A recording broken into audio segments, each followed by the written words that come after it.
Hahirwa umuntu ufite Imana ya Yakobo, umutabazi izamurengera mu makuba.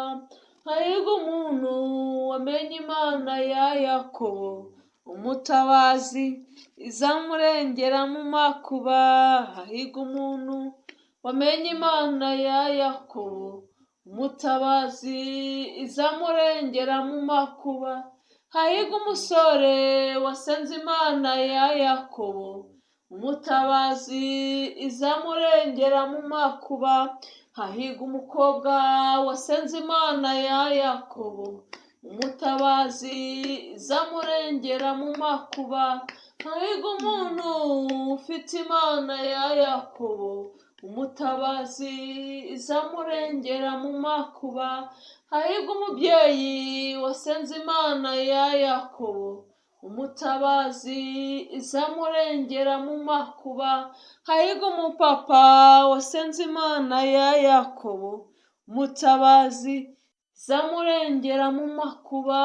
Hahirwa umuntu ufite Imana ya Yakobo, umutabazi izamurengera mu makuba.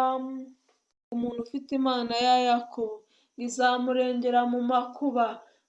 Haleluya! Mu byago no mu makuba izamurengera. Mu ntambara azahura nazo Imana izamurengera. Iyi korasi nicyo ishatse kutubwira, ko hahirwa umuntu ufite Imana ya Yakobo izamurengera. Inshuti zamuvuyeho Imana izamurengera, imiryango yamuvuyeho Imana izamurengera, bavandimwe bamuretse Imana izamurengera. Haleluya! Imana igira neza, ni ukuri irarengera, iratabara.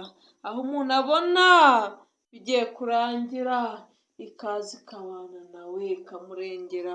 Reka turebe ijambo ry'Imana, Ibyahishuwe igice bya 22 umurongo wa 12. Ngo dore ndaza vuba, nzanye ingororano, kugira ngo ngororere umuntu wese ibikwiriye ibyo yakoze. Ndi Alufa na Omega, uwa mbere n'uwa nyuma, itangiriro n'iherezo. Hahirwa abamesera ibishura byabo, kugira ngo bemererwe kwegera cya giti cy'ubugingo, kandi banyure mu marembo, binjire muri rwa rurembo. Hanze hazabaho imbwa n'abajura n'abasambanyi. Haleluya cyane, haleluya! Ngo nzane ingororano, haleluya! Ngo Uwiteka ngo araje vuba, ngo azane ingororano ngo zikwiriye izo wakoze. Icyo wakoze Uwiteka nicyo azaza akaguhemberaho. Niba wararirimbye, ibyo wakoze byose, Uwiteka azaza aguhembera ibyo wakoze. Hepfo akatubwira ngo hanze hazabaho imbwa n'abajura n'abasambanyi. Imbwa, iri jambo imbwa rishatse kutubwira imbwa n'abajura n'abasambanyi n'abarozi. Imbwa ishatse kuvuga ni nk'abasambanyi. Ntabwo ari imbwa zino zigenda zimoka. Niko iri jambo rishatse kutubwira. N'abantu basenga ibishushanyo murabizi, babaho bafite ibigirwamana. Ijambo niko rishatse kutubwira. Ijambo rero